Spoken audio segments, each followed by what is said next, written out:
কচ ও দেবযানীর পরস্পর অভিশাপ প্রদান। দেবযানী কচকে পুষ্প আনিবার জন্য অরণ্যে পাঠান।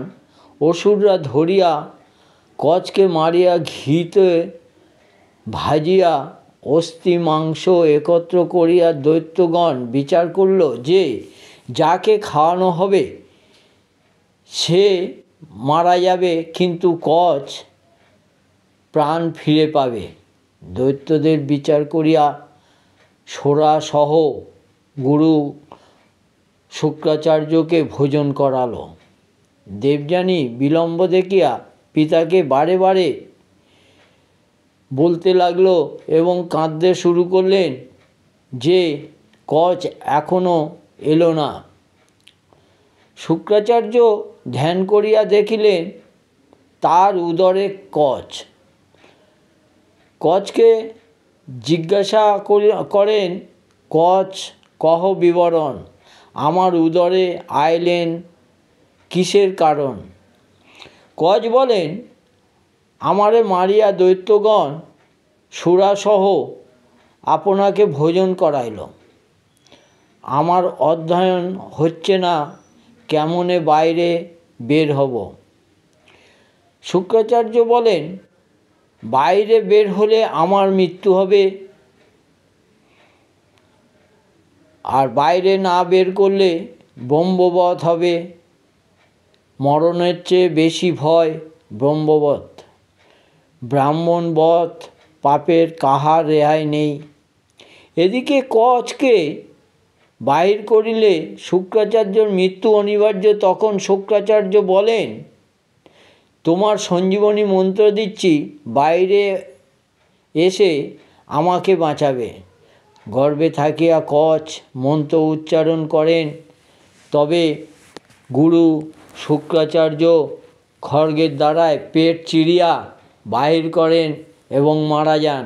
কচ মন্ত্রের দ্বারায় গুরুকে বাঁচান। তবে মহাক্রুদ্ধ হইয়া ভৃগুনন্দন সুরা অভিশাপ দিলেন, তখন ব্রাহ্মণ যদি সুরাপান করেন তবে ব্রাহ্মণত্ব নষ্ট হবে এবং ব্রহ্মতেজ নষ্ট হয়ে যাবে এবং নরকে বারে বারে জন্ম নিতে হবে। শুক্রাচার্য দৈত্যগণকে সাবধান করে দিলেন এবং কচকে বললেন যে আজ থেকে তুমি স্বাধীন। কচ অধ্যয়ন শেষ করে দেবযানীর কাছে বিদায় নিতে গেলেন। দেবযানী বিষণ্ণ হইয়া কচকে বলেন, আমার যৌবন সময়। কচ বলে, গুরুর তনয় তুমি আমার ভগিনী, সুতরাং এমন কথা বলা তোমার উচিত নয়। কিন্তু এক নারীর বারে বারে বিনয় করেন, কিন্তু কচ বারে বারে বিদায়ের কথা বলেন। তখন দেবযানী ক্রুদ্ধ হইয়া বলে যে আমার পিতার দেওয়া শিক্ষা তোমার বিফল হবে বলিয়া অভিশাপ দেন। তখন কচ দেবযানীকে বলেন যে বিনা দোষে আমাকে অভিশাপ করলেন। গুরু ব্রাহ্মণ শ্রেষ্ঠ গুরু শুক্রাচার্য কন্যা তুমি, তোমাকে আমি অভিশাপ দিচ্ছি, ক্ষত্রিয়